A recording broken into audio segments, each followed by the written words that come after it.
What's up everybody, Matthew Monas here, and this is the Samsung Galaxy A5. This is a mid-range smartphone that's available here in Canada. It's also available in the UK and parts of Latin America. It's just not coming to the United States. Now this is a $500 smartphone that looks great, but does it run great?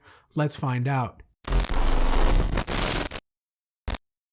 Samsung usually doesn't make high quality mid-range or budget smartphones, so I was kind of shocked when I got the Galaxy A5 and it looked and felt like an S7.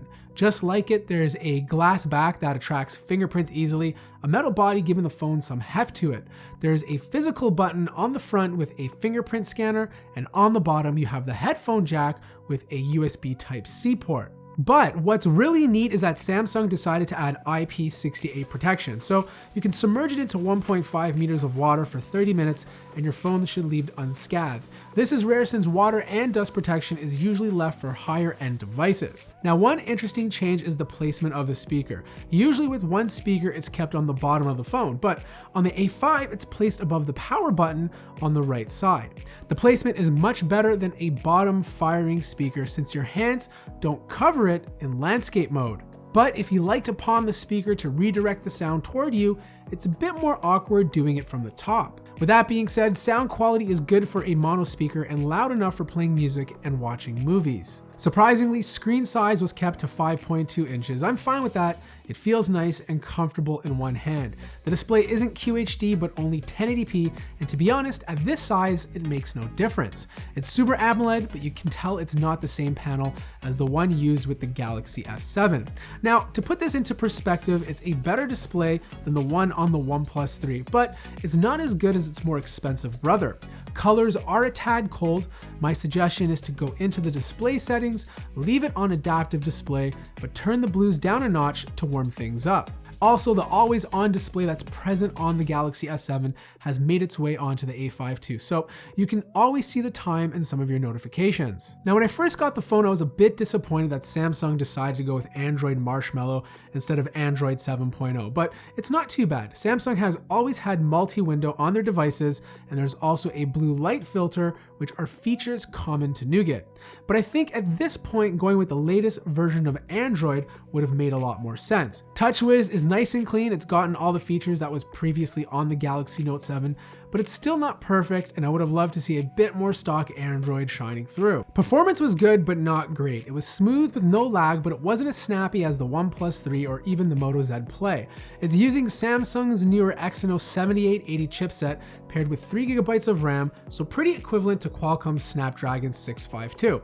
It's a great chip, has a lot of efficiency going for it, which helps with battery life, but I just wish it had a bit more snappiness to it. Gamers will like this phone as games run just as well as higher priced alternatives. The only slowdown would be in the actual load times, since this phone doesn't have the same flash storage as the Galaxy S7. Speaking of storage, there's 32GB of internal storage space plus a micro SD card slot in case you need more. So here's the thing, the camera is usually the one thing that always falls short on most budget or mid-range smartphones.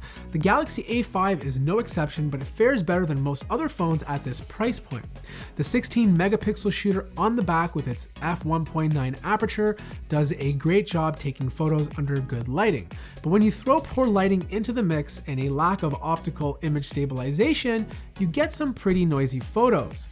Also, I found autofocusing to be a bit slow, often taking a second to lock on to a target. The front-facing camera is also 16 megapixels and takes decent selfies, but you'll find there's no autofocusing, so you can't just select your face or a subject. You'll just have to rely on the camera to do it for you. Video quality is decent, but can only shoot in 1080p. Just try and keep the phone as steady as possible since there's no OIS to help with stability. Now, battery life on the other hand was absolutely awesome. It's using a 3000 milliamp battery, but when you pair that with a 1080p screen and a 14nm processor, you end up with a long-lasting phone. You can easily use this for the entire day and end up with 35 to 40% before plugging in at night.